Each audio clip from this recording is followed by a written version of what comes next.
السلام علیکم ورحمۃ اللہ وبرکاتہ۔ ایک ضروری مسئلہ سماعت کرے، سن لیں۔ آج کل بہت سے گھروں میں چھوٹے چھوٹے بچے ہوتے ہیں۔ ان بچوں میں سے کسی بچے نے اگر ماں باپ میں سے کسی کے موبائل پر پیشاب کر دیا تو اس موبائل کا کیا حکم ہے؟ کیا وہ موبائل برابر پاک رہے گا یا وہ موبائل ناپاک ہو جائے گا؟ سب سے پہلی بات تو یہ ہے کہ جب موبائل گھر میں ہو تو بچوں کے قریب نہ رکھیں، اس لیے کہ ویسے بھی یہ موبائل بڑا نقصان دہ ہوتا ہے۔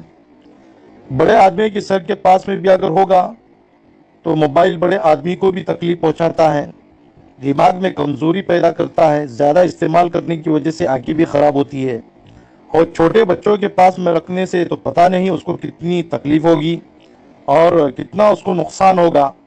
اس لیے سب سے پہلے تو اس بات کا دھیان رکھیں کہ موبائل کو بچوں کے قریب ہرگز نہ رکھیں۔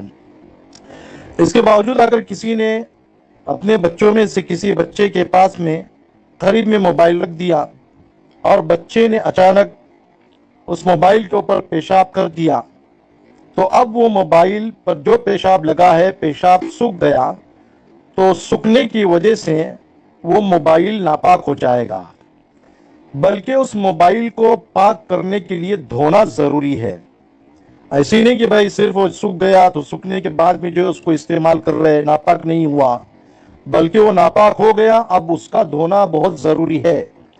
اگر کوئی شخص اس ناپاک موبائل کو جیب میں رکھ کر کے نماز پڑھ لے گا تو اس شخص کی نماز بالکل درست نہیں ہوگی، نماز نہیں ہوگی، بلکہ اس شخص کو نماز کا لوٹانا ضروری ہوگا۔ اگر وہ نماز کو نہیں لوٹائے گا تو گنہگار ہوگا۔ اسی طرح اگر اس ناپاک موبائل کو گیلے ہاتھ سے چھو لیا جس کی وجہ سے پیشاب کا اثر ہاتھ میں آ گیا تو یہ ہاتھ بھی ناپاک ہو جائے گا، ہاتھ کا دھونا بھی ضروری ہے۔